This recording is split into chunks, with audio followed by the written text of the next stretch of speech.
This is Sarah Wolf calling to order the virtual January 26th meeting of the Manchester-Essex Regional School Committee. Welcome to everyone who's joining us tonight, and thank you to 1623 Studios for posting the meeting for us.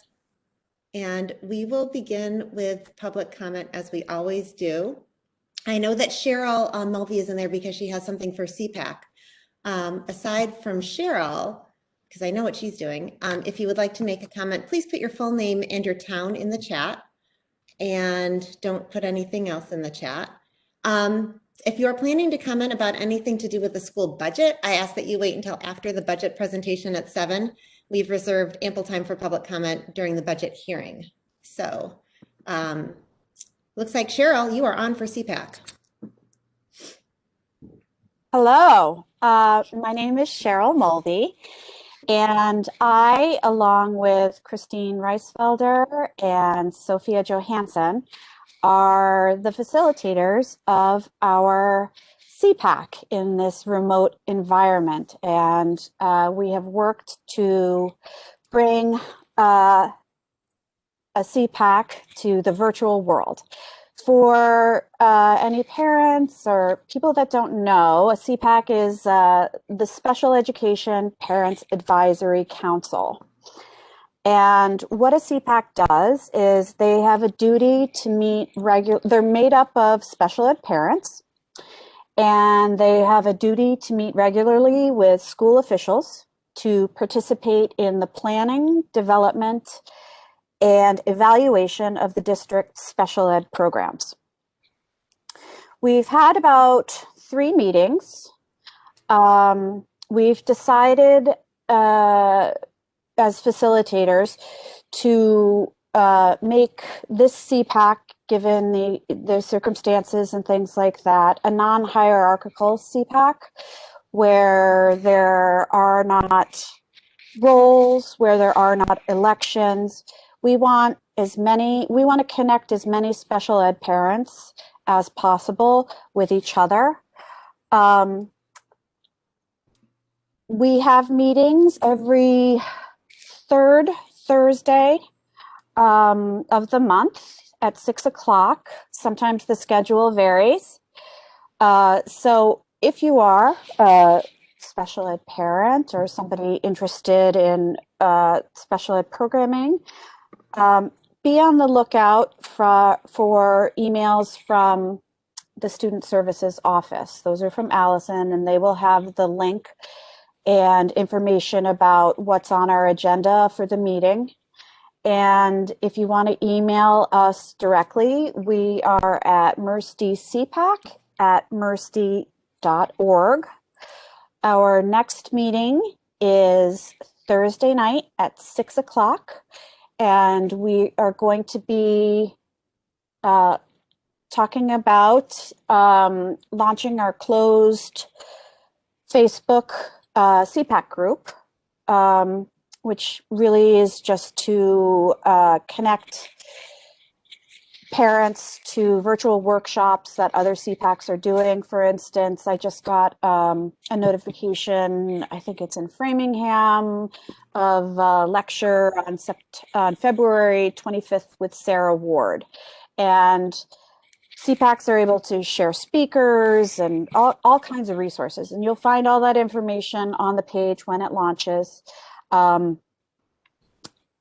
A closed Facebook page is meaning a page where we don't accept posts, individuals posting, and that it's really just kind of a listing and links to resources. And sorry, we'll also be discussing MassPAC, which is kind of the Massachusetts head of CPACs. And I hope to see some special ed parents there. We're also putting together a phone list, an email list. It's important during these isolating times, especially for special ed parents, to stay connected. You're not alone. It's intense, and we have so many wonderful people coming to the meetings, and please join us. It's a great place for support and information. Thank you. Thanks, Cheryl, and thank you for working with the CPAC this year. That's so helpful. I am not seeing anybody else in the chat, so let's go ahead and close the chat and move to our student report. Are you here? Don't see Lucas. No, he's I'm here. here. Yep. Oh, so there he is. Yay. Yay. Hello. All right. So hybrid launched last Tuesday, and so I got the opportunity to reach out to some of my classmates to kind of like get their feedback on their hybrid experience. And so I kind of like organized what they told me into kind of like 3 sections. So the hybrid pros, the cons, and their suggestions. So, starting with the pros, obviously just being in the presence of classmates, having that social aspect is definitely one of the really good things about hybrid. Along with that, being able to ask teachers questions in person is also really good. And some students are experiencing a higher level of focus and concentration while in class. And finally, the protocols in place make going to school in person feel safe and comfortable. So that's it for pros. In terms of cons, because many students opted to stay remote, in certain cases, there'll only be one student who's in person with the teacher and everyone else is remote. And so that has led to like feelings of isolation and loneliness for certain students because, among their classmates, they're the only one in class. In addition to that, generally to some students, it didn't really seem worth it to return hybrid because of various problems that they've encountered that can't reasonably be resolved, unfortunately, simply because of safety reasons. And I think students definitely understand that reality, which is why many of them may not find a point in continuing to stay hybrid. And so that's as far as it goes for pros and cons. In terms of their suggestions, not having the people attending class in person go on Zoom was one of them. Along with that, projecting the students at home onto the smartboard so that the students in school don't have to spend the entire class on Zoom. And then finally, finding a safe way to meet in person with teachers during U-block rather than having to Zoom with them from another classroom. And so I also collected a few comments that they gave me. So I'll just read a few of those now. The first one is from a junior who said that there aren't many things that are worth it for me to go in hybrid. Not having the library available for study halls was part of it. And in 2 of my classes, I would have been the only one there if I had stayed. However, I think the school is doing its best. It's just an extremely difficult situation to deal with. Another student had said, I'm definitely more focused. I can play with the rest of the band now, which is really nice. It's more social too.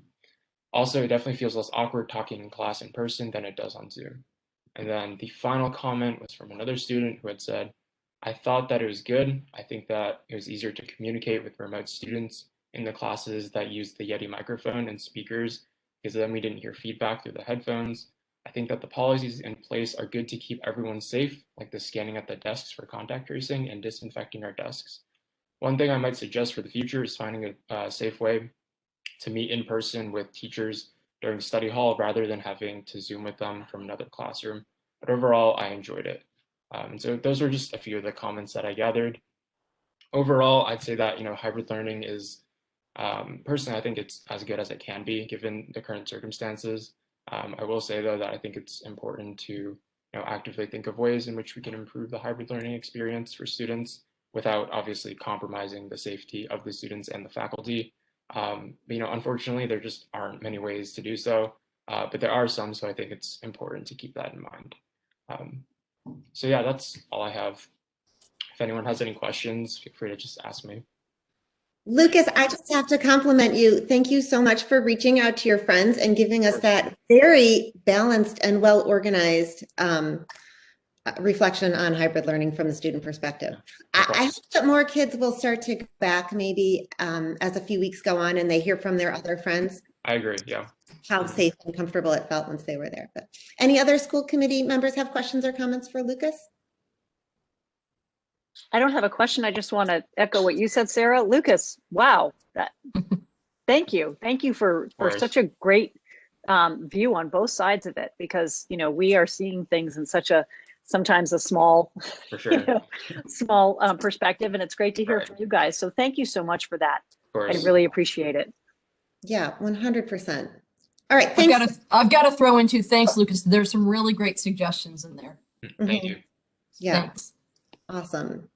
And I think we've got the principals on the call tonight too, so they all heard that too. Yep. Okay, so is there anybody on the phone who is hoping to make a public comment? You could unmute yourself and let us know. I wanted to say one more thing. Oh, Cheryl? Okay, Yes. go ahead.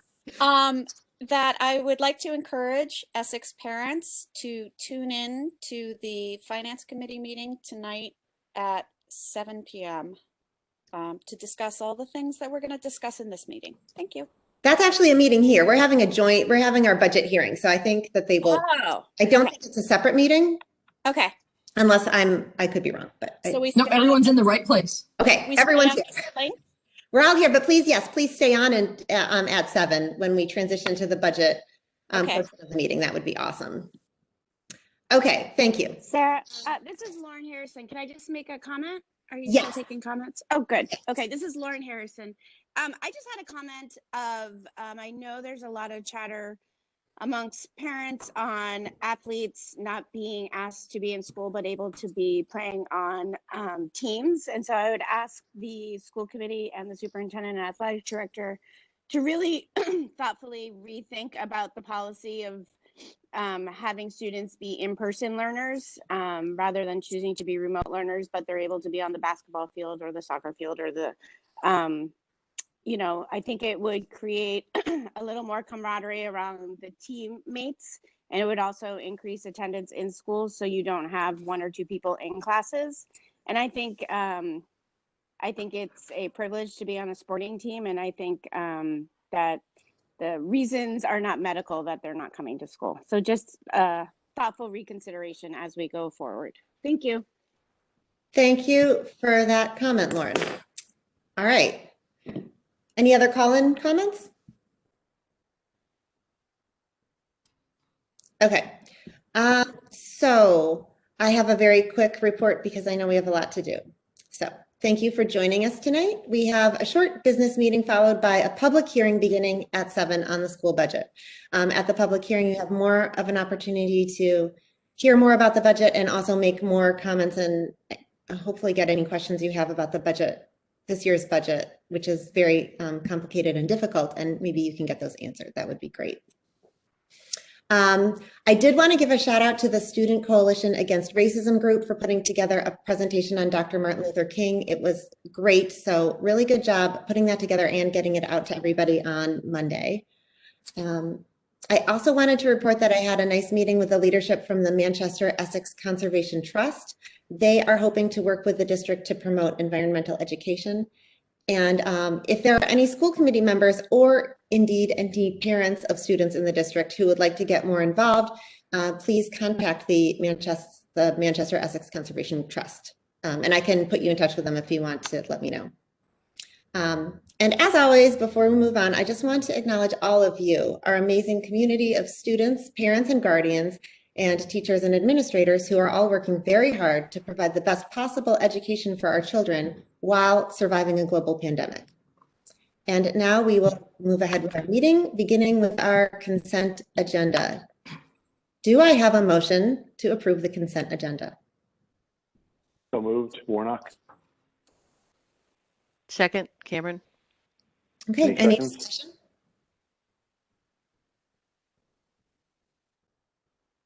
No discussion on the warrants and the minutes. Do we need to have the warrant numbers in there for our clerk? Yeah, they're numbers 1029 to 1032. 1029 and 1032. Okay, all in favor of passing the consent agenda, I'll read the roll call. Eric? Yes. Annie? Yep. Shannon? Yes. Matt? Yes. Teresa? Yes. Ken? Yes. And I'm a yes. So the consent agenda passes. And we are on to subcommittee reports. Do we have a report? These all say no report, but I think there might be reports from facilities. We had a building committee meeting last week. It was, standard fare. We're on time, on budget. I don't think there are any outstanding issues. We are looking at, we're doing some budget work to do some fine tuning of what we have left and what we want to do with it. But I think that we're in very good shape, and that's all I got on that one. Excellent. Finance Committee, did you want to, are you going to go ahead? Yeah, we'll probably talk about that when we do the budget discussion, because Yep. we've got that and the FinCom meetings that we attended, and I think there are FinCom members on the call. Yes. And I don't believe the Policy Committee has met. And I can report for negotiations that we have been consistently meeting with our NETA leadership, and we are working with them to make sure that we have policies established that make all of the teachers and the students feel as safe and comfortable as possible in our return to school. And yeah, so we continue to move forward with those discussions. And Pam, I pass it over to you.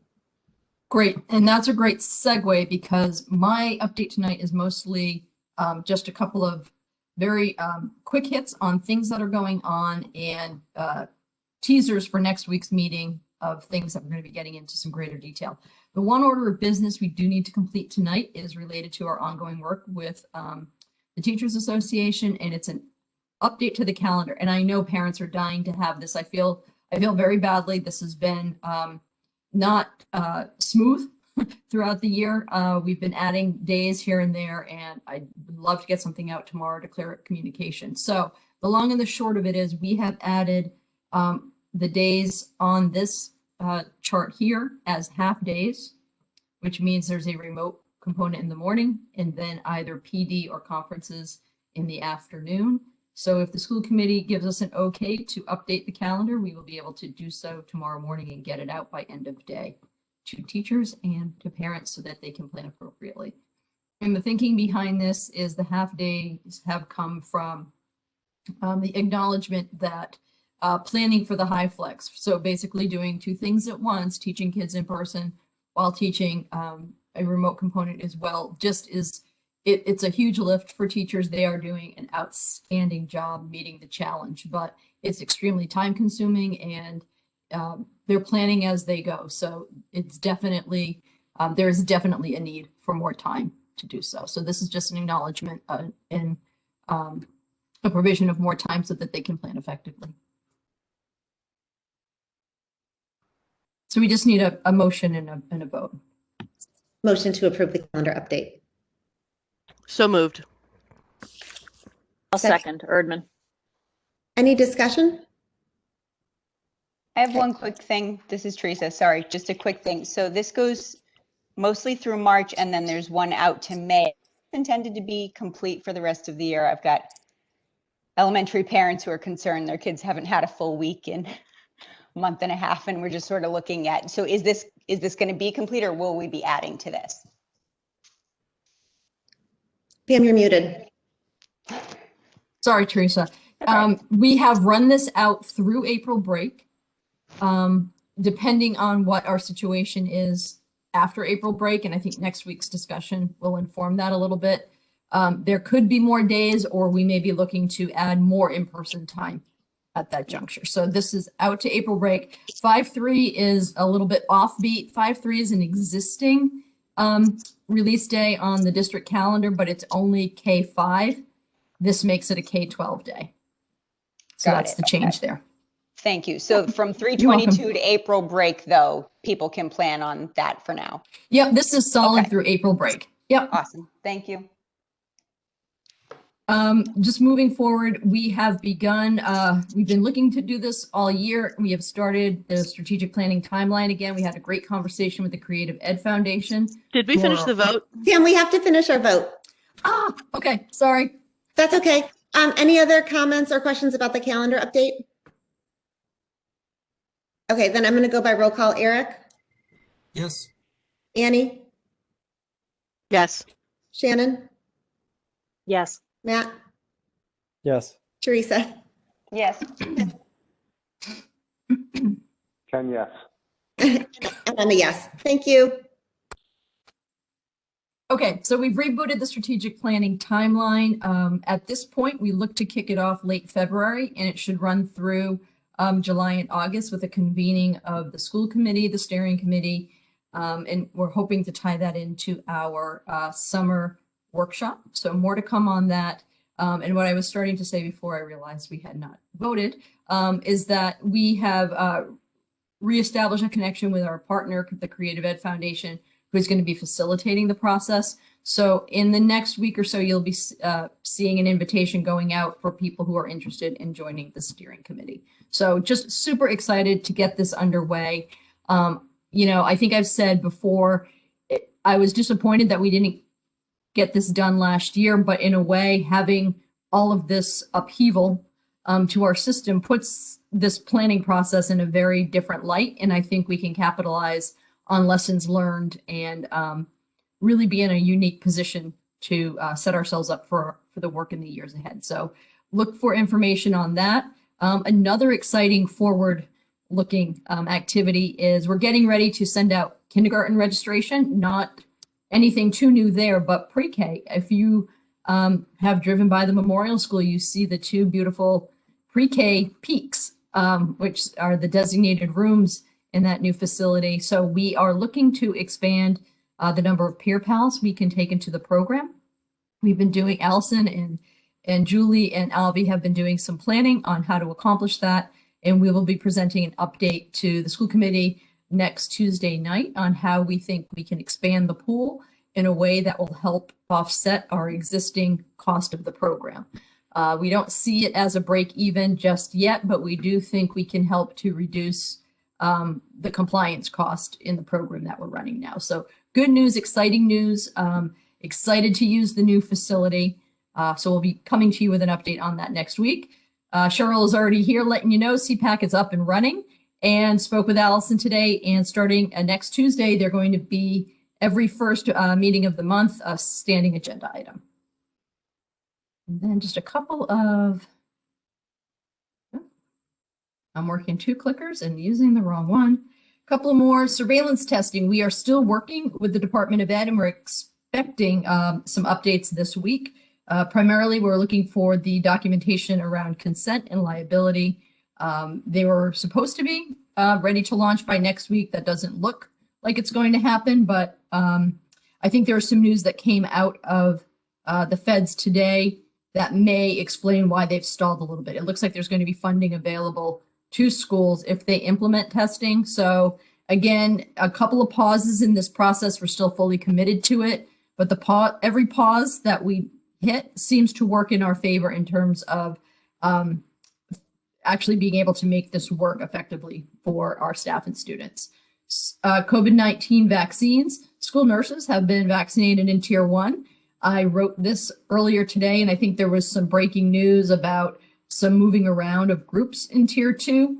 As of my construction of my notes, educators were still in Tier 2, Group 2, and likely to begin their cycle of vaccinations in February.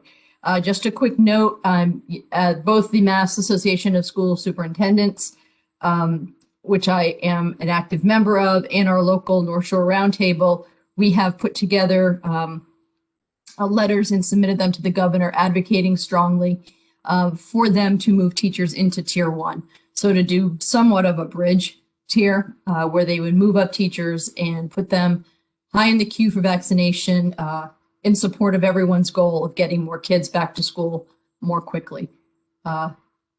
We'll see if anything comes of it. Again, there seems to be some news that I'm not quite up to speed on that came out this evening. Really good news. Again, a preview. Folks, please come back next Tuesday night. We're going to talk to the school committee about a proposal to increase in-person time for early elementary. We're focusing on K2 right now. We'll share the details of why that is next week. But on February 2nd, we'll have the proposal for SC, and if it meets muster, we want a target start date of the week after February break to start bringing kids back to more in-person time. We've also scheduled an anti-racism and equity update on 3/2. So we'll have the folks that have been working on that project here and giving you a sense of the work that's being done. And if you don't have any questions on my quick updates, we're ready for principals to give you a sense of what's going on in the schools with hybrid. I don't have any questions, but does anybody else have a question for Pam on any of those updates? That was a lot, a little information. Yeah, no, it's good. Okay, then let's go to the principals for sure.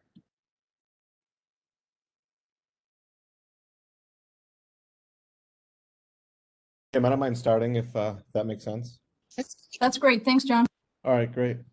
It's funny, I was just looking down at my notes and you stole a little bit of my thunder. The first point that I had was that it's hybrid's a big lift for teachers. So just to reiterate that, it's going really, really well. Kind of to echo what Lucas said, it's going as well as it possibly could go. In terms of the hybrid model, I'm really proud of the hybrid model that we have. It's not the education that any of us want to deliver, though. Certainly not up to our expectations, but it really is. It's a lot of work for teachers. They really have been just troopers this year, taking every challenge as it comes, being flexible, being creative, bringing in their own technology to enhance learning. I know Lucas mentioned, having the students that are home projected. So a lot of our teachers brought in an extra monitor from their house so that they could project that, so the kids could see the kids at home as well. And it's been, a lot has been asked of them, and I just wanted to give them all a pat on the back for everything that they've done this year. It really, and I'm not just saying this, I mean, I'm blown away with how hard they're working and, how well it is working considering the circumstances. Kind of the inside joke is the special ed programs that have their students all in person call themselves the lucky ones. And when I do observations, observing in those programs compared to observing in situations where there's a hybrid model happening, it just is so much more effective when the kids are there right in front of you. So, it's not exactly what we want to be doing, but I think we've done the best that we can given the circumstances. In terms of curriculum, it's interesting because when you go back to last spring when we were all locked down, there was this fear of, oh my God, the kids are going to be 2 months behind, they're going to be 3 months behind, they're going to be 6 months behind. And what we're actually seeing is kind of, it's kind of two different buckets. So if you look at like math, science, and social studies as one bucket, and then ELA as another bucket. We have a new ELA program this year, so it's kind of hard to pinpoint if we're on track with our curriculum compared to where we normally are or not, because it's a different scope and sequence. And then with math, science, and social studies, it's more of our typical teaching. I think science is probably the biggest challenge. A lot of the hands-on group activities, obviously, we can't do. And so I would say that kind of as predicted, it is easier and more effective for kids to learn in this model as they get older. So the younger grades, it's much more challenging, and the teachers are feeling and seeing in the student performance data that the kids are just a little bit more behind than in the upper grades. So some of the upper grades are saying like, we're right where we need to be, right where we usually are curriculum-wise in math, science, social studies. And our kids are maybe performing a little bit lower than typical, but not the drastic, 6, 8, 9 months behind that we feared. So it's kind of a continuum there, and it makes sense when I do observations of kindergarten and first grade classrooms. It is interesting. The kids at home are all over the screen, and the teachers are trying to juggle the kids that are in class at the same time, and it's really a challenge. And then as they get older, it's just more natural for them. They're more independent. They're able to kind of work in small groups, either via Zoom or in person. They're able to do independent work as opposed to when they're younger. And there's just a lot more classroom management and movement breaks and that sort of thing. That's been tricky. But I mean, overall, I think, people are, relatively happy with where we are, but, they all just can't wait to get all of the kids back in front of them and be able to teach them the way they know how to teach them best.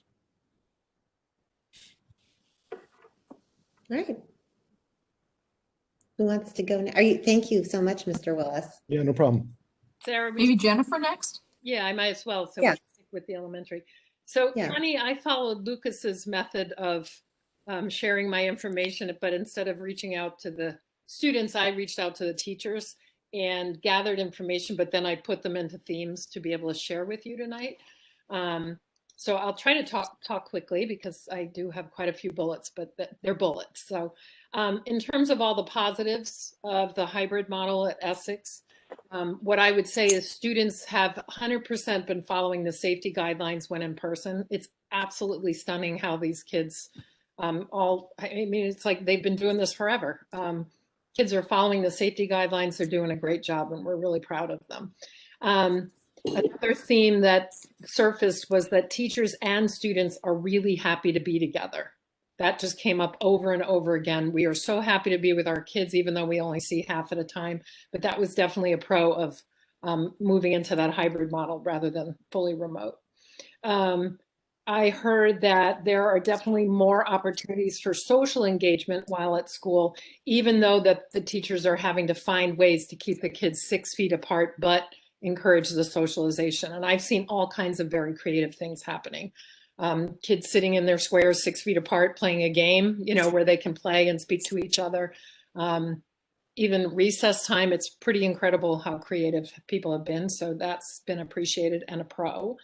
The teachers spoke very highly of the early release Mondays, which Pam spoke about, because they're finding that it is really hard to find time to collaborate with one another and to collaboratively plan because their day is so jammed and so tight.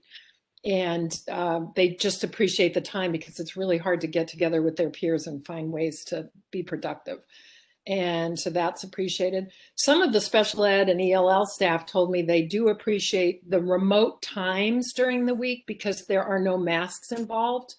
And so, for example, if you're a speech teacher and you're trying to teach certain sounds, or if you're teaching phonics, maybe the kids can actually see your lips and, you know, you can kind of have that level of instruction. Whereas when you have masks on, sometimes that's a little trickier. So that's a pro of toggling. The upper grade students have 100% acclimated to Google Classroom. They're doing a great job with that. People have commented that the extra space, since we're in hybrid, gives the students a little more opportunity to move around within the hybrid model to take some movement breaks, because we have the space in hybrid to do that. Some specialists actually commented that they like the parents and staff being able to see what they do because they feel like they're getting to kind of show off a little bit and they don't often get to do that. So that was a positive that I was interested to hear. The specialists are doing an amazing job with finding ways within their own domains to keep the kids engaged. And teachers reported that when the students are in school, they do feel it's a little easier to use manipulatives in a safe way and have those materials at hand. The challenges that they talked about also fell into themes. So John just talked a lot about the fact that teaching kids remotely and in school can often pose kind of management issues. It can be really tricky, and it is often hard to maintain the attention of the students while they're at home, especially, as John said, with the youngest students. So that part is really challenging for everyone, especially the youngest students. Planning for 3 groups is very time consuming. So teachers are planning for students who are fully remote. They're planning for students who are at home on any given day and in class. So their plans really not only have to differentiate the learning for the students' different needs, but their venue, you know, their proximity where they are. So teachers have reported that to be the incredibly time consuming task that Pam talked about for those half days. Some of the primary teachers talked about when they have students out, they have them in for 2 days, but they have them out for 3. When they come back, it's sort of like starting over again with a lot of the routines, you know, kind of settling them in. That's a bit of a long stretch for the little guys. One of the things that came up as a theme is that habits at school are not always the at home are not always the same expectations at school. So John talked about his observations. I've done observations where I can see this, that like the week before the holiday break, kids have their elves on the shelves on the wall right in the room that they're sitting in, and they're so distracted by the elf that they want to show everybody. It's different when kids are at home versus in their classroom, and the environment's a little more controlled. So, there's dogs barking, sometimes grandma's there, there's other siblings in the room. So the at-home environment is often not consistent with how we would be doing things at school. And that's not a complaint against parents. We all know everybody's doing the best they can, but it can be really hard. Trying to help students in Zoom fully engaged can be sort of challenging. And as John spoke about, the primary kids, the level of engagement can fall off on their at-home days. We have found that some students, when they're at home, are not prepared with their materials, which can be tricky. It doesn't mean the teachers didn't send them home, but the student can't locate it at the time where you're ready to start a lesson. Often you have kids kind of running in and out of the room looking for whatever they need. So that's been a little tricky. We all know we have internet issues that pop up regardless of how well we're doing. It's like the internet is the internet, it is what it is. Sometimes remote students could be late to joining us, or sometimes they don't log in or they're missing instruction. Teachers did speak quite a bit about the amount of time it takes to prep the materials to get sent home every week. That's a great deal of work. John spoke about like the science prep is just crazy because they have a different unit. Now they have all those things that have to get sent home. So the students at home and the students in class can be learning simultaneously. Sometimes groupings can be challenging if students are in different cohorts, but they're like students in terms of how a teacher might consider grouping them. They have to get really creative with how to do that. And we all know that student stamina is more limited when they're working remotely, just like ours. If you're on Zoom all day, you're tired. It's a different kind of learning environment. There is some concern about a diminished time on learning when you're working remotely because you have to do a lot more toggling and giving kids breaks and that kind of thing. And the last thing I would say in terms of challenges is the ability to sort of be creative and do things like project-based learning and that type of thing. That's tricky in this environment. We're probably seeing a little more whole group instruction than we would prefer if we were all live in the building. And it's sort of a management thing and how teachers are having to figure this out. So that's it in terms of the pros and the cons. As far as the achievement, what John was talking about, we finished our Ames web testing prior to the holiday break. And then when we came back, we were able to meet in our grade level teams. And we took a look at our 3-year longitudinal data to sort of see what trends did we see. And whereas we're a small school, sometimes a few kids can actually send your percentages to look a little rough, but we actually look at the numbers of students. And we really did not see any huge difference in the three-year longitudinal data. That's not to say at some grades there were little pockets of things that we took a look at, but they were very subtle. And I think we were all a little shocked because we expected to see considerable amount of regression and we did not see it. So that's kind of a good news story. I know John spoke about the ELA program. We're initiating something new in this environment, and it's a little tricky in terms of learning the day-to-day aspect of how you capture data in that regard. So we're focusing on that. We're trying to learn more about it so that we can, do a better job of gathering day-to-day data on our students. But I can tell you math looks fairly similar to what it has in years past, so that's good news. So, I mean, honestly, I think it speaks volumes to what our teachers have done over the last year that we're not seeing that kind of regression. It's just my hats off to all of them. And also my hats off to all the families that are at home supporting us, because I know this is not easy on either side, the home side or the school side. So, we're all getting through this and we're doing the best we can. But that is it in a nutshell. Thanks, Jennifer. Okay. All right. Hi, everybody. It's Joanne. How are you? So I'll go through some things, similar themes, really all the way up from what John and Jen are saying that they are seeing at the elementary school. It's very similar. The distractions are just a little different because they're bigger kids and they have the tool for distraction right in front of them. which is tech and online things. But we're in week 2 of the hybrid, and I have to say I couldn't be happier with how it's going. We finished up week 1 last week, and I was waiting for the email inbox to fill up at the end of each day, and it really didn't. I mean, I did have some parent outreach, but nothing that couldn't be easily managed or adjusted, and my team's been incredibly responsive.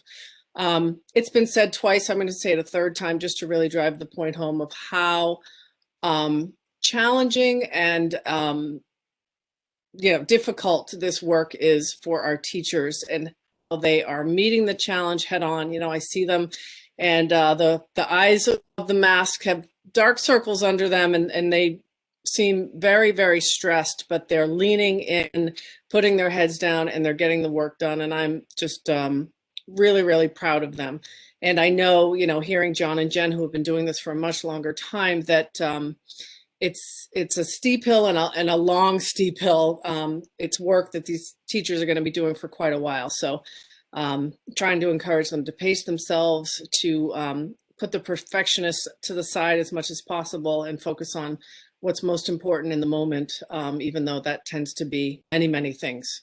As Jen said, teaching 3 groups of students is a lot, and they do need that extra prep time and time to collaborate and really lean on each other for the help.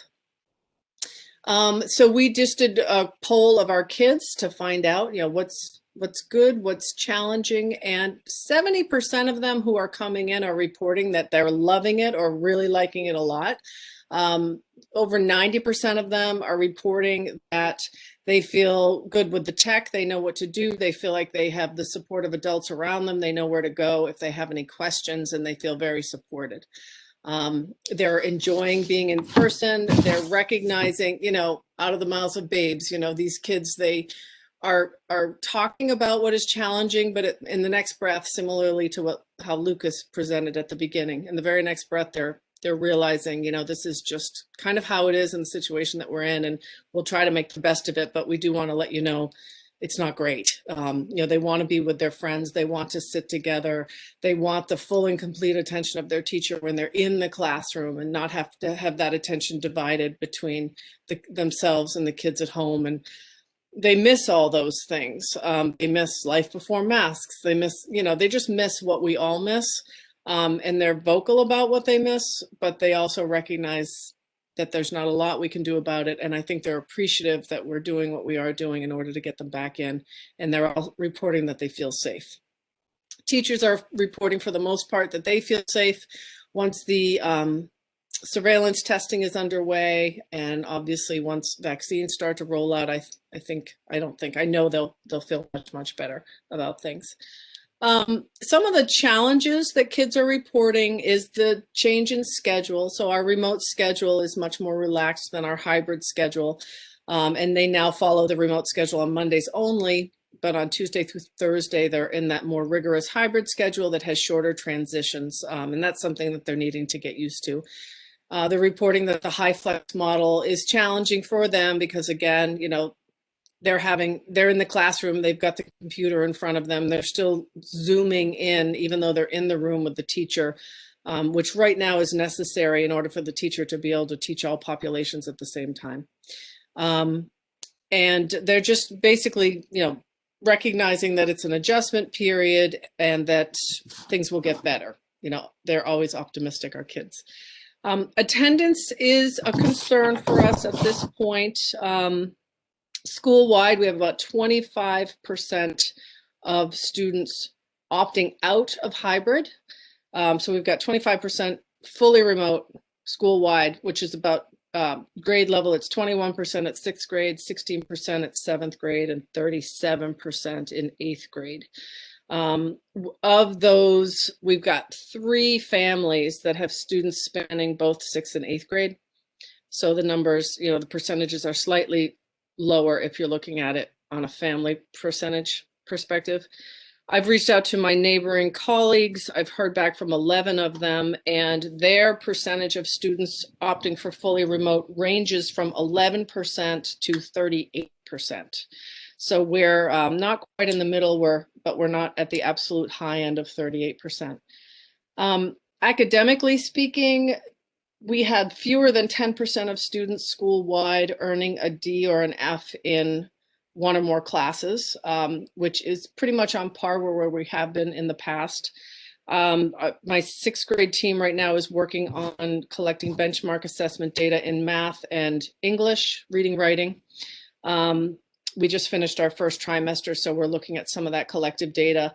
So I'll have some hard numbers in the future, but anecdotally speaking, in English, we're looking at is at or above grade level for the majority of our kids. So what Jen said about performance and that dip that we're expecting is not something that we're seeing. And I think that speaks volumes to our teachers' expertise in delivering remote instruction. It's a nod to the decision to keep the academic focus right from the get-go, because it's showing right now in the numbers. So I think if I'm just perusing my notes, that is about it for the middle school report.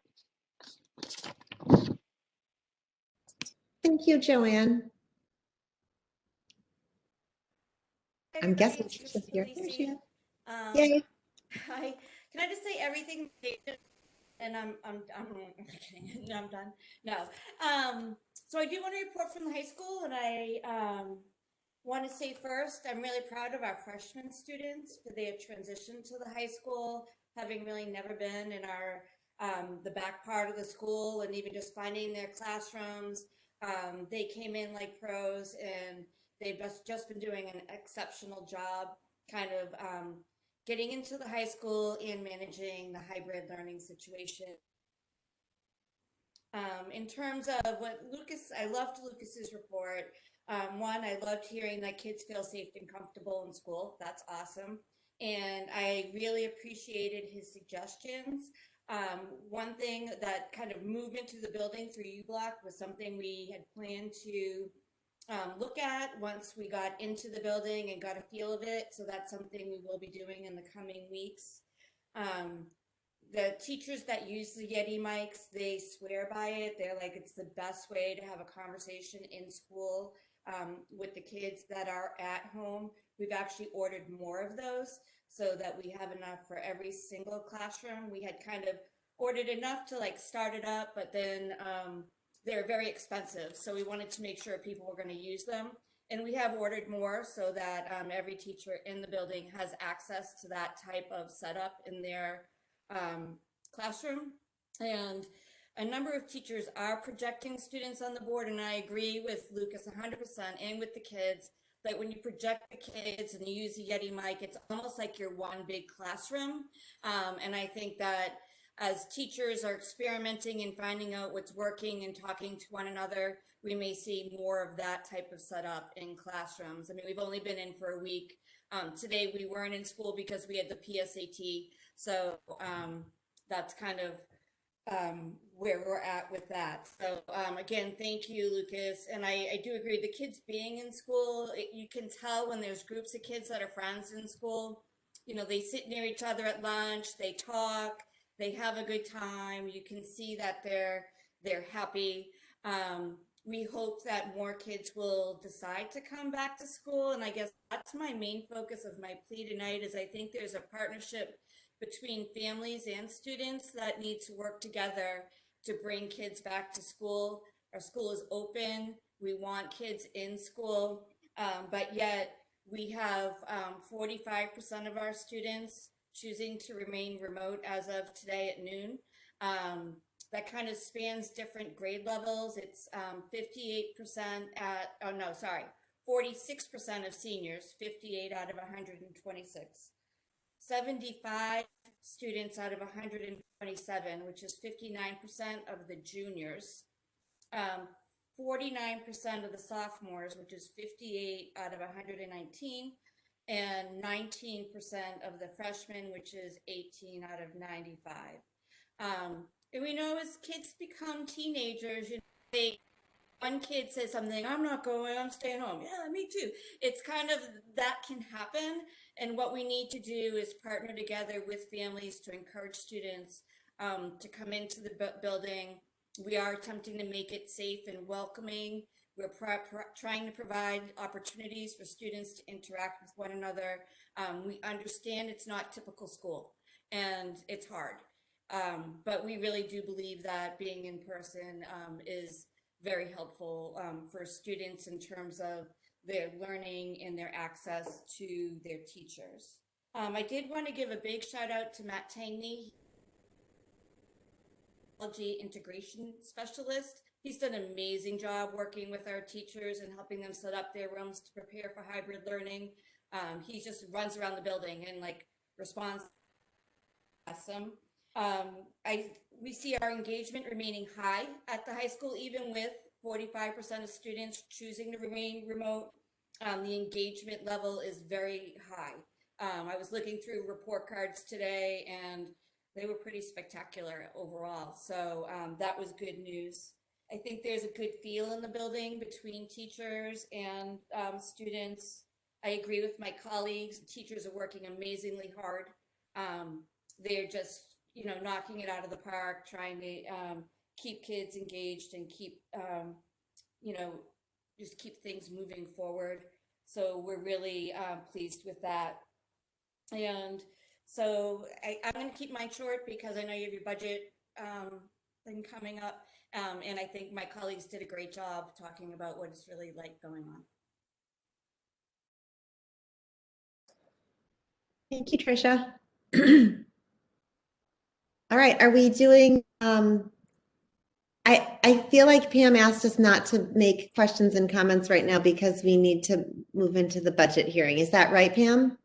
We've got 6 minutes. We've got 6 minutes. Okay. School committee, do you have any comments for Tricia, Joanne, and Jen and John? Other than you're doing an amazing job and thank you so much for being here and sharing all that with us. Sarah, that's what I was going to say. That's my comment. Yeah. I just wanted to say, repeat what everyone said. Thank you all and all the staff for kind of doing a great job. And I'm really glad, if anything, to hear the feedback about where you need help and where teachers are. There's a huge part of this is just acknowledging that we're all struggling and that people will suffer. And like we said all along, we don't want to lose people to burnout or to just at the point where I can't handle it anymore. And it does sound like you're checking in regularly. All the principals are checking in regularly and trying to manage that as best you can. But those are things that we need to hear as school committee. We're responsible for providing the resources and support at the end of the day for you. So keep the communications flowing and be pointed as need be, because I was going to say you're what's making the front lines of education happen. So thank you. You're welcome. I have a question, Sarah. Sorry, I know we're short on time. I've triaged. I wish we had longer to discuss some of these things in more depth because I really. I'll be back next week. Everyone? We're all back next week. We're all back next week? Great. Then I will just ask the one then, and maybe since our two elementary principals are here, they could just take it for me, which is the fifth graders. Last time this year, this time a year ago, we were all talking about the fifth graders and how to bring the two grades together in a new and different and creative way. And I'm wondering if that's happening again, and if what ways you guys and at the elementary level are encouraging independence among the fifth graders and helping them to really prepare for sixth grade, if you want to speak to it, or if you just want to ponder on it and report on it next week, that's fine too. I would say honestly, it's not where our heads are right now. So we're trying to kind of deliver the hybrid model the best that we can, but it's something we can certainly think about as we get into the spring. But it just hasn't been something on our radar. Just being totally honest.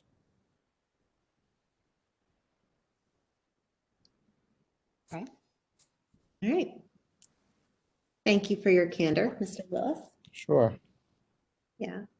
Who knows? Maybe by the summer we can get everybody together in real time. That would be amazing. Yeah, Teresa, I feel like it's not that we're not thinking about it. I think until we sort of know, it's like every week everything's changing. It's like Pam was saying about the vaccine and it's like if you do too much planning too far out, you're almost wasting your time because we really don't know what we're going to be dealing with. So I feel like if we can get till April vacation and then see the lay of the land, then it'll be easier to have discussions that are going to be fruitful, you know, and actually practical for what this might look like. But, you know, a few people have asked me those questions and I'm like, we're just not at a place where we have enough information to know what it is we're able to do. Once we get closer to that date and we know about vaccine and how many kids are going to be in, and I think then the planning can start and we can actually plan based on what we know rather than what we think we know. Does that make sense at all? It's just so hard. Well, just I understand what you're saying. I also, you know, we went through this last year in a totally different way. So, you know, we know these things are coming and you guys do have a lot on your plate, certainly. I'm sure that the 5th grade teachers are finding a way to promote independence and help kids work in small groups without support and stuff like that, getting ready for 6th grade. Yeah, I feel like that's two very different questions. You were sort two of different questions. That's what I asked. Yeah. Your activities, I think when we get closer to the end of the year and we know more, we'll be able to plan those things. And I think 5th grade teachers are working really hard at trying to find ways to have kids work either independently or in groups. And we keep talking about that and trying to help support them in that way to help with that transition. So that's like an ongoing thing. And it's not just 5th grade. You know, it's happening in all of the grades, trying to figure out how to help kids be more engaged and be able to work independently and in groups. And I think the teachers are really working hard at that. So yeah, sorry, there were 2 questions. I think I only addressed one. It may create some opportunities for a different way to open up the school year next year too. If it looks like, let's keep our fingers crossed, we're going to go back to some type of normal interaction. But I think there will be a lot of opportunity. I do think April is going to be kind of our next benchmark to look out over the horizon and see what we can do at the end of this year versus the beginning of next. And I do think our conversation next week about, I think, what we're trying to accomplish with increasing in-person opportunities at the elementary will kind of inform a little bit of what the game plan is down the road. So we can revisit this. And if the underlying question is what, you know, are we looking for more opportunities for some social engagement among the younger students? I've heard that as well. I think we're open to suggestions there. Again, people are, you know, we can't say enough how heavy a lift it is for the teachers.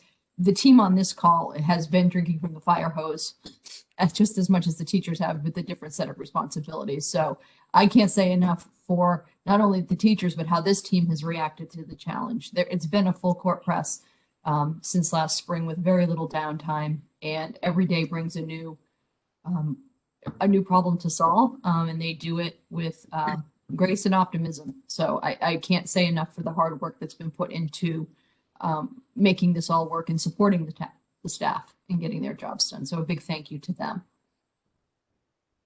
Yes, a huge thank you to everybody.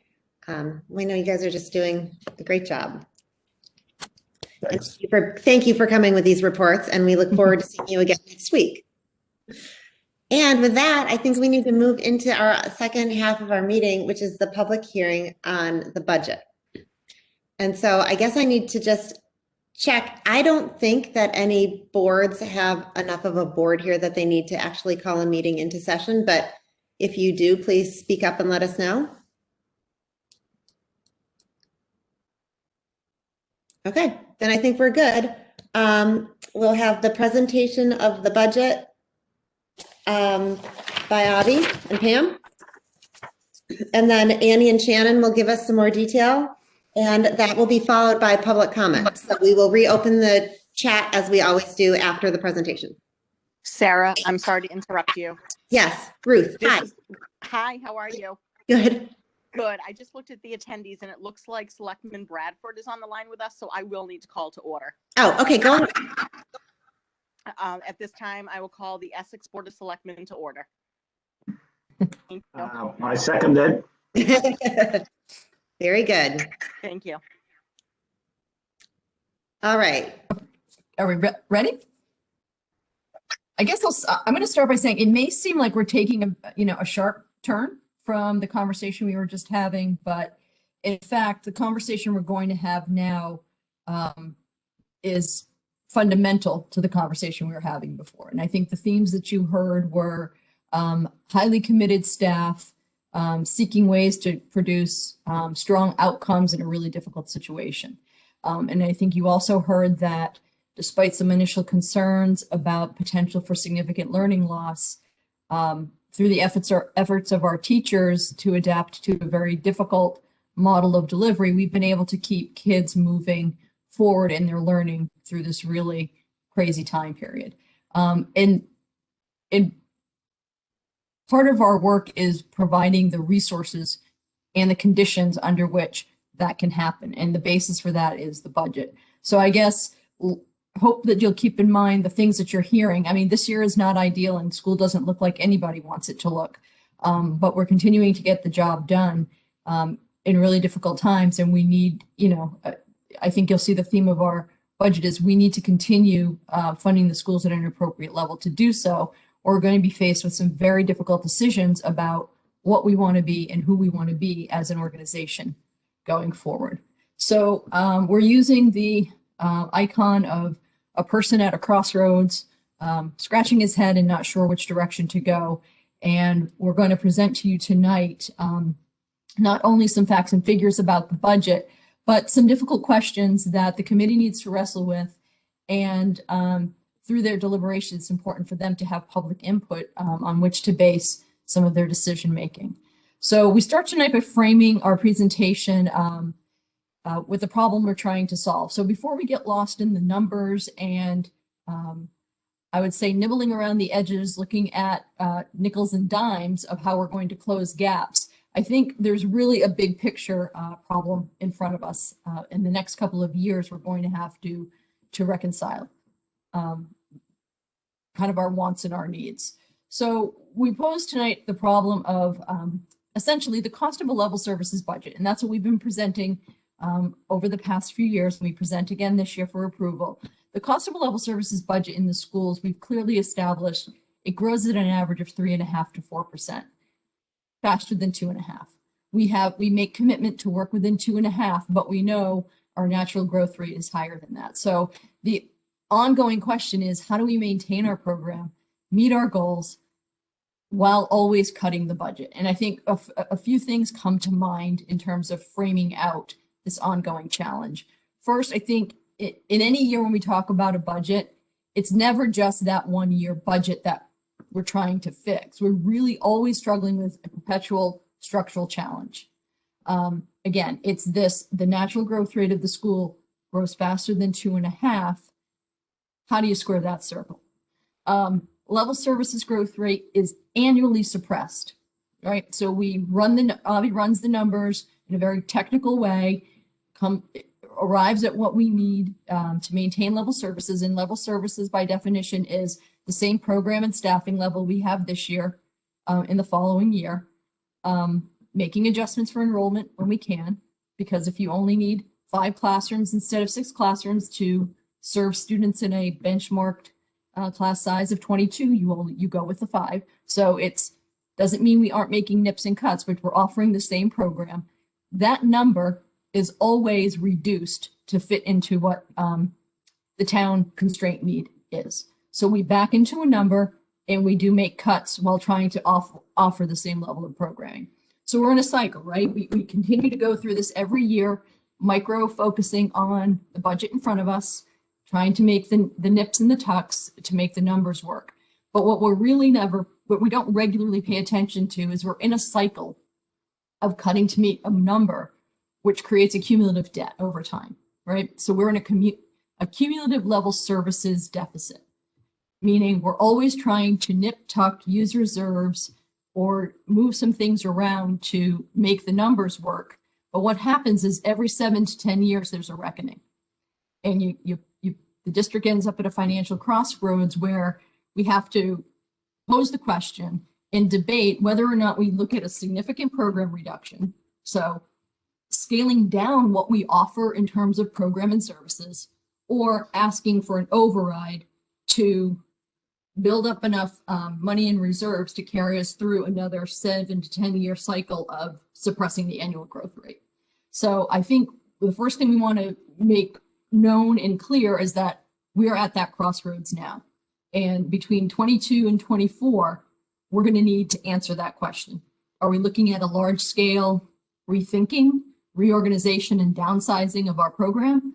Or are we going to band together and ask for additional resources? There may be a third option, not known to us at this time. And of course, we're always willing to entertain creative problem solving and ideas. So that's the problem we're trying to solve. Just a few, just a few facts and figures to support our assessment of where we're at. Spending and assessments have been stable over time. Avi, I don't know if you'd like to speak to this. You're the keeper of the numbers. Well, hi, everybody. Yeah, I think you spoke just a moment ago about what a level services budget costs. And I think from what I hear with other business managers in other districts, we're certainly not in a different scenario.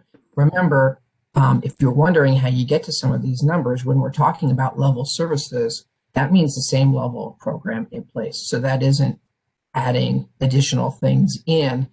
If there have been some situations where we had to make a program adjustment or an addition, it's always coming from a reduction someplace else. So that's partly why we feel that this is kind of going back to the previous slide, that 3.5% to 4% number of what it costs to run a school system without reducing what you're offering. So, and I think these numbers here just bear that out. You can see the 5-year is since the last revenue correction, but the 10-year includes the last revenue correction. And you can see that those numbers have been very tight. And there's a chart we can show later that really shows the year by year. Prior to the fiscal 16 override in Manchester, it was a revenue correction where the town was able to reallocate some resources in Essex. Prior to that, it had been 10 years. And so I think, as Pam is saying, the cycle is one where you really try to maintain for several years, but at some point you get into a situation where the divergence between the constraints of Prop 2.5 and your stable growth rate start to conflict. So that's really what these numbers are trying to show you, is that, and again, if you see the year by year chart, which we have later, it really paints a picture that things have been very stable. But as Pam mentioned, it comes at a cost of some reductions. And the second set of numbers there are the reductions that we've been making over the past 3 budget cycles, as an example. And what happens, so when you take stable growth with continual reductions, at some point when you want to get to a place where you don't want to cut the program, and we've been hearing from the school committee the desire to maintain the program that we have, and we know that there are many community members that want us to do that as well. When you run into that gap, reserve funds can help you to bridge a temporary gap, but they're finite, and it's not a strategy that has any long-term basis in it. So it's a stopgap measure, but eventually it will require correction. And so what we'll show a little bit later on in the slides is that if you don't have some type of anticipated adjustment and correction, and you just continue to use reserve funds to plug that gap, obviously it's not very prudent, but you could reduce them easily by 80%. We're showing about a little over $3 million in just 3 budget cycles. And so that's really not in anybody's best interest. So we have some ability to use them as a temporary measure, but part of our job is to keep the long term in sight.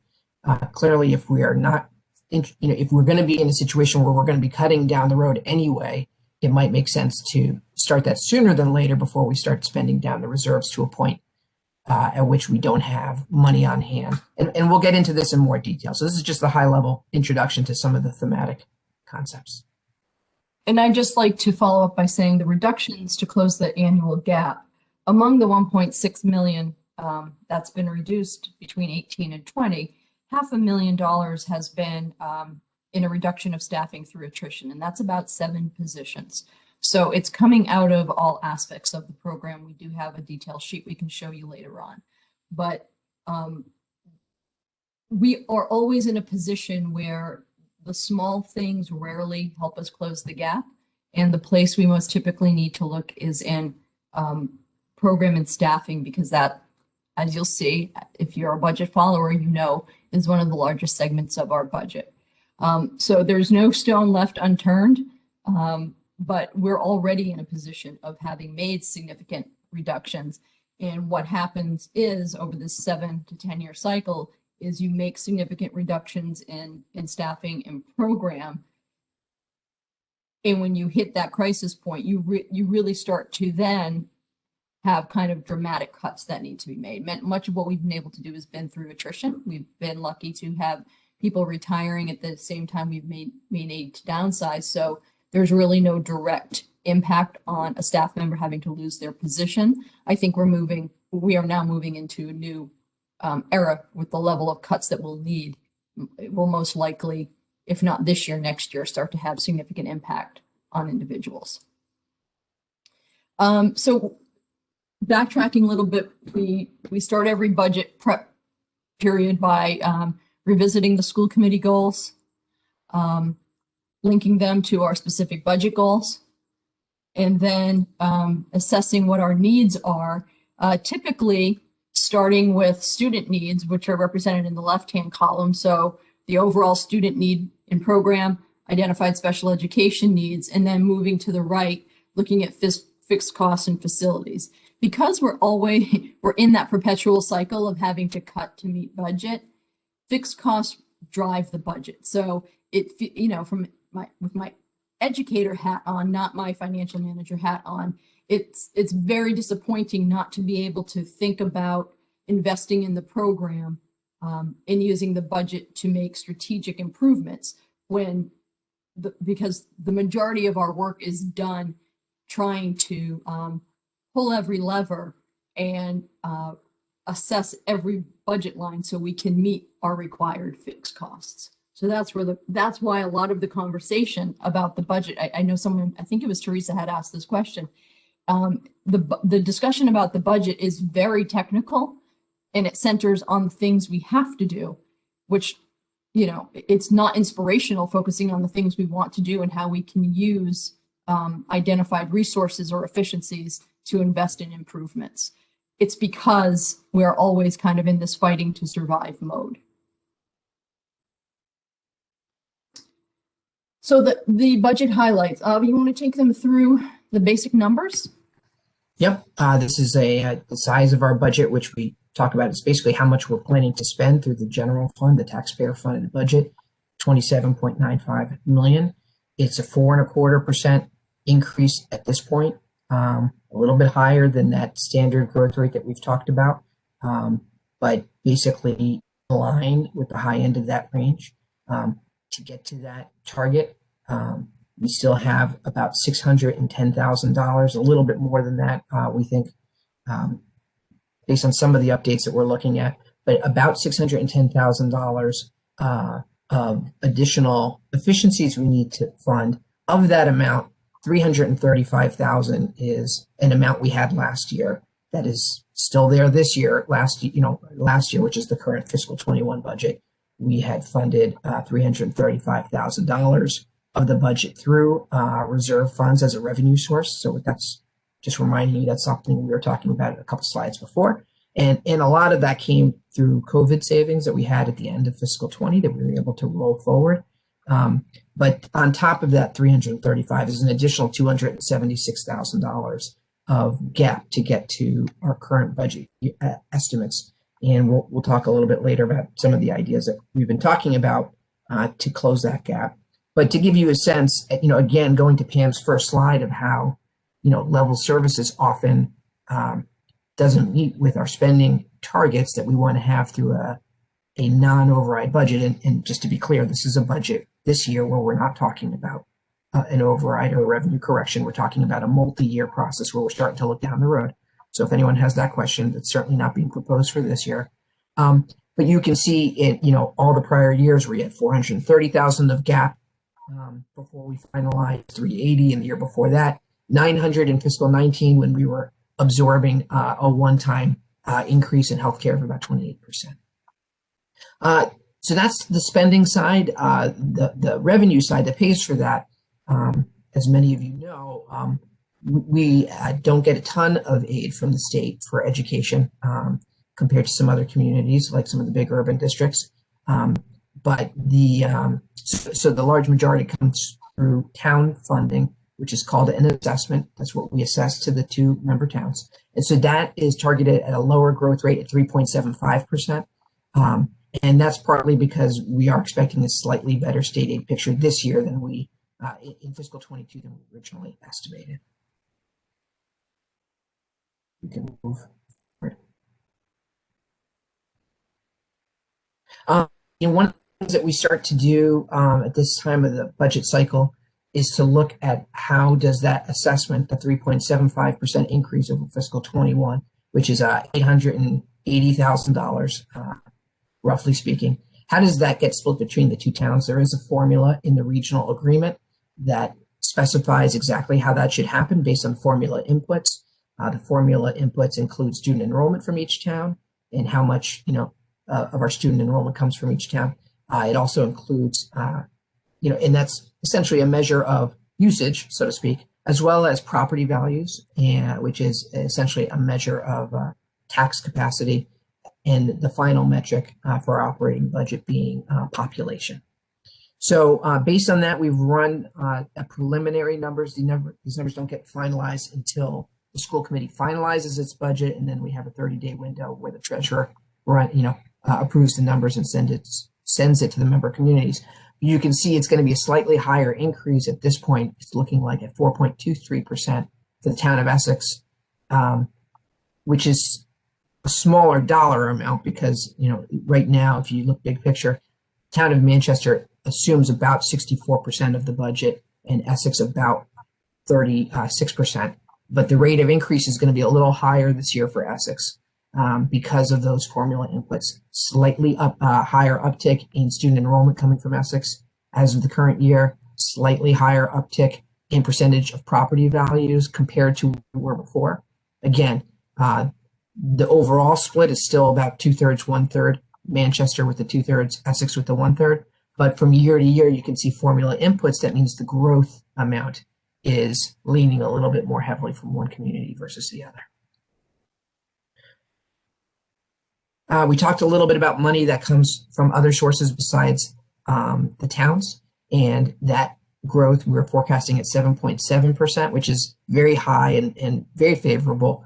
And a large assumption there is that we had cut the current year fiscal 21 budget estimates for state aid by about 10% based on guidance that we were hearing from legislators in the May period, just before we went to town meeting. At that point, people were talking about 10 to 20% reductions in state aid as income taxes were delayed, the economy was essentially shut down, and so the estimations of what the state would be able to gather in receipts from its taxes and pass on to schools through the state aid program was really looking very dire. Since then, as the reopening is happening, not just for the economy, but also for schools, I think there has been a commitment for the current year to hold state aid essentially flat. So that allows us to bring up our fiscal 22 budget of revenue above where that 10% reduction that we had for 21. So that's good news. We're still waiting to hear what's going to be projected for fiscal 22 from the governor and the legislators. They have not announced that yet. I think we're expecting a governor announcement any day. If I could just do one last thing on the other very quickly. Sorry, Pam. The other thing that we do budget a small amount of money every year towards the school choice program, and we are holding that flat as a revenue assumption.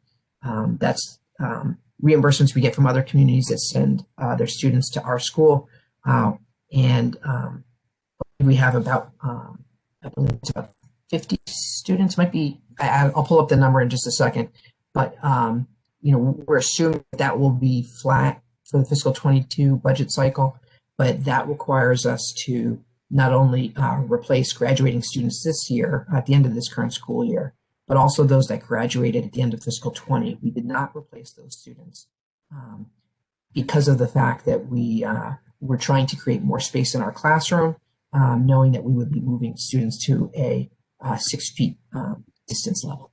Thank you. This just recaps that our initial goal was to provide level services at a minimum. It reviews the forecasted growth, which I think we've spoken to at length at this point in time, and then reiterates that the gap between level services and a sustainable level services budget is at 611 from the tentative budget.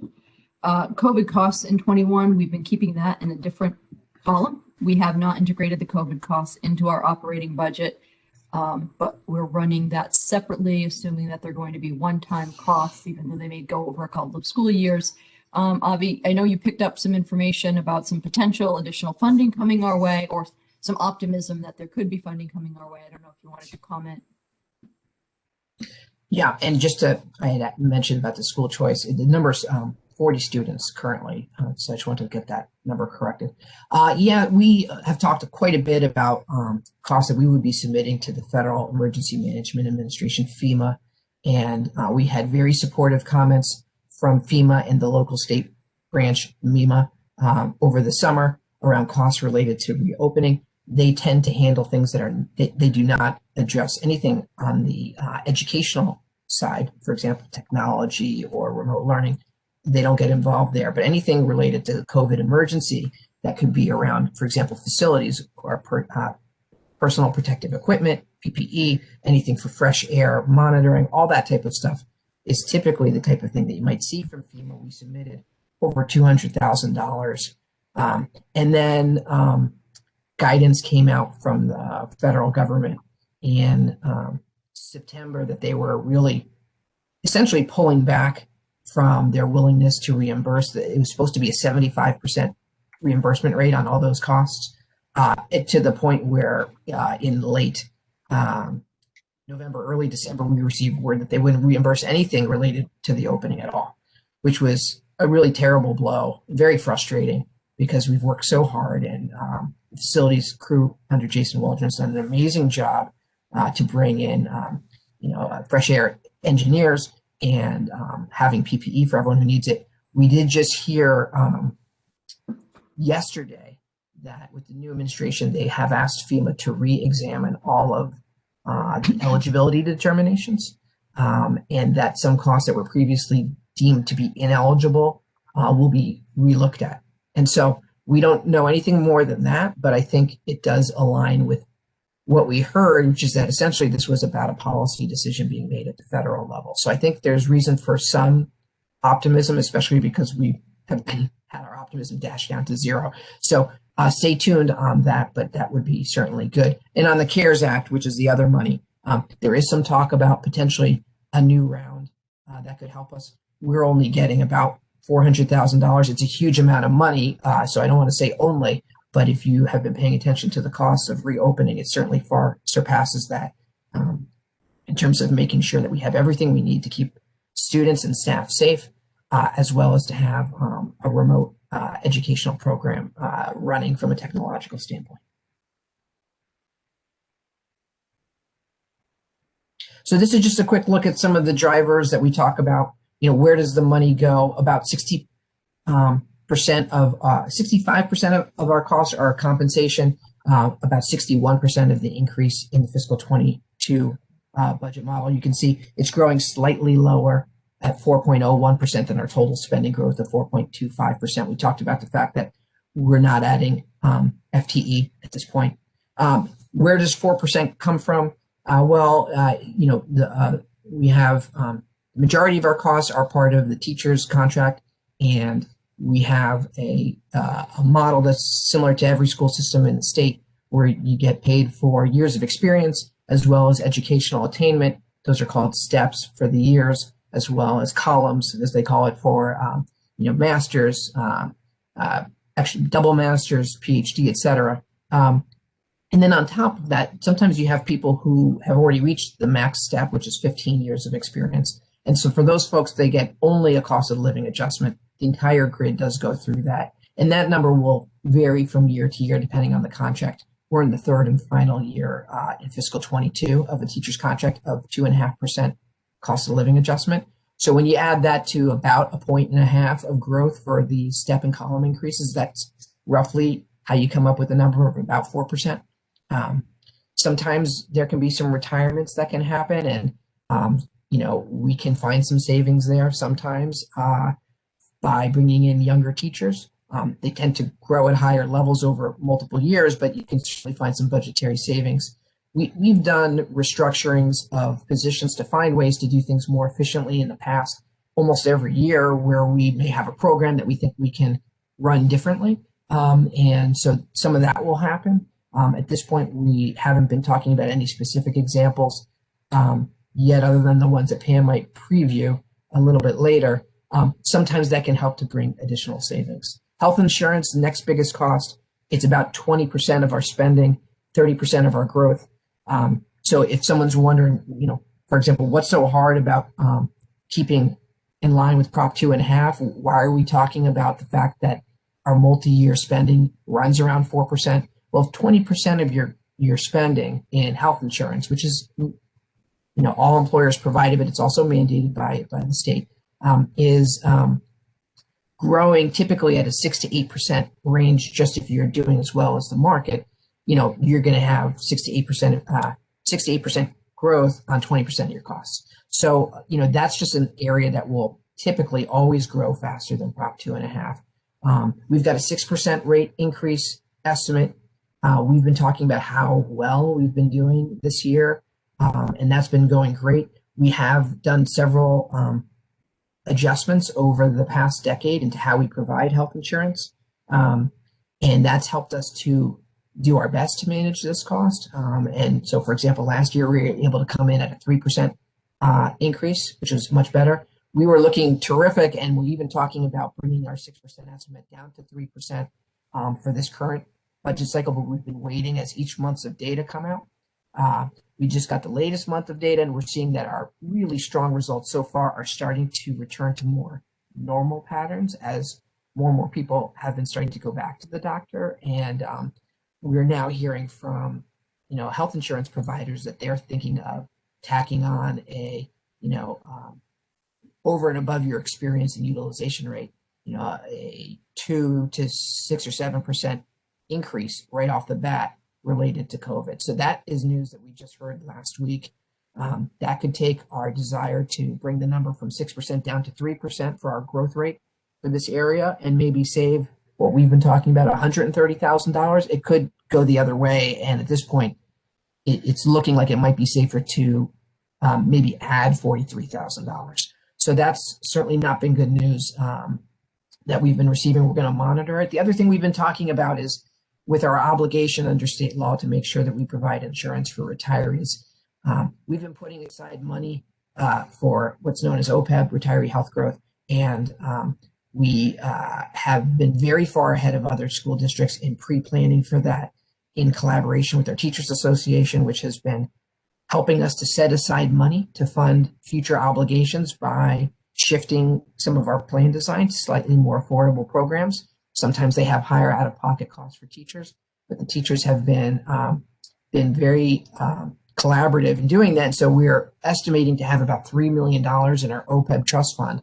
We're starting to see now that we're covering more retirees than we are active employees. And again, this is all based on what we're required to do through state law. So that's an area we're certainly going to be looking at. And at some point, the money you put into your OPEB trust fund starts to be money that you use to pay your annual bills. And I think we're starting to talk about whether that might be one of the ways we start to close some of our gap for fiscal 22. And then the last area of growth there I just want to touch on, I know we want to get moving, apologize, is out of district tuition and transportation has been a big part of our budget drivers. It grew quite a bit in the current budget, fiscal 21, these are costs related to programs that we, if we cannot service a special education student with our in-district programs, we are required to send them to a program that would be most appropriate for them. And so that's been growing significantly. And this year, we're seeing that growth is starting to moderate slightly. It's at 6%, still well ahead of our Prop 2.5 growth targets, but much lower than where we were for the current fiscal 21 budget. That's good news. We are bringing our transportation estimates in line, however, and that's looking like it's going to be a $150,000 increase, some of which is going to hit this year and require a budget transfer before the end of this year, and some of it is based on next year.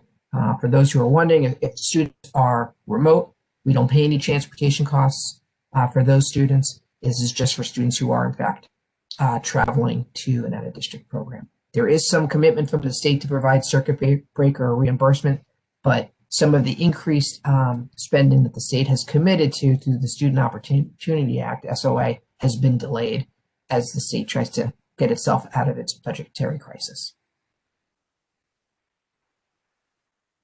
So this is a chart representation of the previous slide, correct? Yeah, and I think we've kind of hit a lot of the budget details on prior meetings, so I don't want to spend too much time on them. This just shows the largest categories that we've already talked about. So maybe we could click through about how we might close the gap. Yep. So the recurring theme throughout is we have two different pathways to close the gap, and one may be the pathway we choose now, and then the short term, and then the long term, the pathway we choose for the next few years. So looking at a big picture overview of how we may be able to achieve a reduction this year.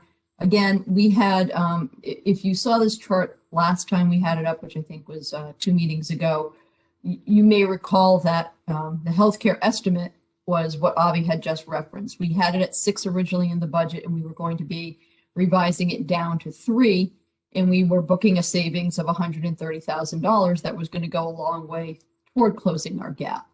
Since then, we've had the revision that is putting healthcare in the 5 to 7 range. So if we assumed 7% increase with an add of $43,000, it actually makes our gap bigger than when we started. So we have some high level buckets where we would look to make reductions. Operational reductions, we would defer annual facility small cap stabilization. So typically, when we did do our last override, we had committed to have $100,000 annually in our budget to fund annual facilities projects. So some carpet replacement at the middle high school. We may have the need to do some window replacement at one of the elementary schools. Every year there's a list that's generated and revised, and we have projects that are old and deferred and carry forward and things that add a new. So every year we generate a small cap list, and this is the fund we would use to pay for those facilities improvements and summer projects. So assuming we had started with $100,000, we would look to, we've already backed that down in the budget to $60,000. This year we would reduce it again to $40,000 as a way, reduce it by another $40,000 as a way to help us close the gap. Elimination of the late bus, we want to hold on that. It's a very small amount of money, but the larger the gap grows, every little bit counts. So we will continue to look at that, mostly because it doesn't have a high usage. So it may be worth re-examining whether or not there is, what the cost benefit is on that. We're also looking at utilizing the OPEB contingency fund to offset retiree health growth. Avi mentioned that we're getting to a point where our retirees are growing at a larger rate, and the annual percentage increase on that is significant. I think it was 7% this year, Avi. Can you help me with that one? But it's the equivalent of $99,000. So one of the thoughts on how we can close the gap is to use $100,000 in the OPEB contingency to offset the growth this year, effectively holding retiree health at the FY21 number. Then we're going to look at program reductions. We discussed these at length last spring when we were very concerned about the state budget. Two that we would be looking at, as we did last summer, would be the instrumental music program at the elementary level, and we would probably have to revisit again the elementary language program. Then we would look at just straight staffing reductions. Where can we roll back positions either from a 1.0 to a 0.5 or from a 1.0 to a 0 if class sizes allow. The tricky part of staffing reductions, particularly when you're looking at class size, is it's connected back to school choice and our ability to bring in more students. So if we always reduce, when class size numbers get lower, if we reduce FTE, we reduce our ability to bring in school choice revenue.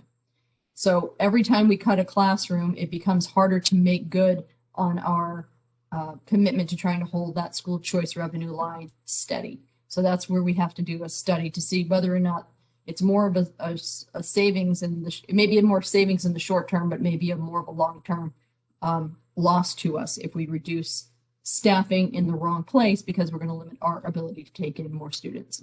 I think in March, we're going to look at fee increases to see if there's a way to generate more revenue. Areas like athletics, I think that ties to the instrumental music program. Thinking would be, instead of offering instrumental lessons during the school day, that it would move to a before or after school fee for service program and not have dedicated FTE assigned to it.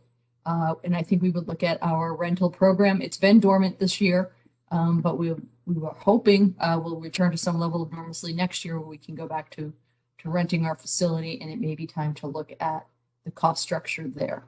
So this is kind of a first pass at how we might close the gap. The 3 columns represent, first column is just level services. So within our own budget at 3.75, this is what we would have to reduce in order to get to that point.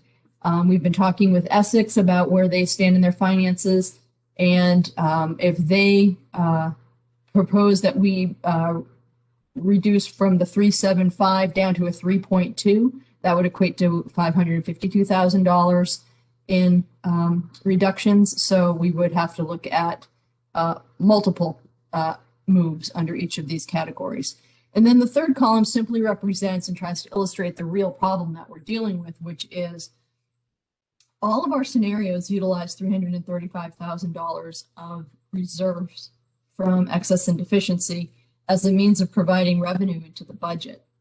If you pulled that out, our real gap at 3.2 would be about $900,000, which means we would have to find beyond 4.5 FTE of teaching and 3 FTE of support staff and administrative support. We'd have to go and find another $259,000 in staffing and program cuts to close the gap and be able to present a budget at 3.2 without the use of any reserves. And we put this in here not as a shocker, but just to illustrate that the gap, the real gap we're fighting every year, is much larger than the 275 or the 318 that we discussed, because we're not regularly accounting for the amount of revenue that we're that we're putting in from reserves. So we say that because we want to look at how we're using reserves. And if you go back to if you think about our original slide, our closing remarks were that reserves were a bridge to a correction, and the correction could be the reduction of our program overall, or it could be a financial correction in the form of an override. They provide a bridge, but they don't provide a long-term solution. So this is why we're tracking this, and why we just want to spend our closing minutes in the presentation just talking about the state of our reserves and what we see, what we had for planned spending of them over the next few years, and where we see them landing in FY23. So Avi, do you want to give us a historical picture, kind of the state of our reserve funds?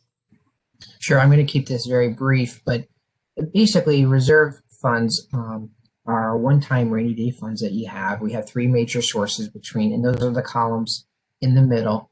You can see the balance at the end of the year, school choice, which is funds that we don't spend from any income we get from the school choice program. And you can see that that number has been very stable, around 1.6 for several years. It really grew very early on in the district. We used to be at about 150 students through the school choice program a year. We're down to about 40. And as our enrollment grew from mid-2000s into the mid-2000 teens, we really peeled back on that program because we wanted to make sure we had space to fund for our resident students to be in the classrooms. We certainly didn't want to use school choice program to have to add additional costs to our school district, like extra staffing. That's the first column. Stabilization is a fund you're able to create to set aside money for proactive capital needs. And that, you can see, is a number that was very, very stable for many years. And we even spent it down by 2018. But we've had a big influx in fiscal 19 and 20. That's coming from